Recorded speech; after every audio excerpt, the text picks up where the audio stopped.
كنت حابب اتكلم على ميتا تانية بنقدر نستخدمها في تحسين نتائج محركة البحث، وهو ميتا الروبوتس. طب ليه بنستخدم ميتا الروبوت؟ بيسمح لنا ان احنا نعرف محرك البحث، مثال بسيط جوجل، ان موقعنا جاهز للارشفه او انا عايز اخليه يتارشف ولا لا.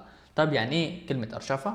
معناه ان انا بطلب من جوجل انه يخش على موقعي، يشوف موقعي بيتكلم على ايه، يحط معلومات موقعي عنده في قاعده البيانات او الداتابيز.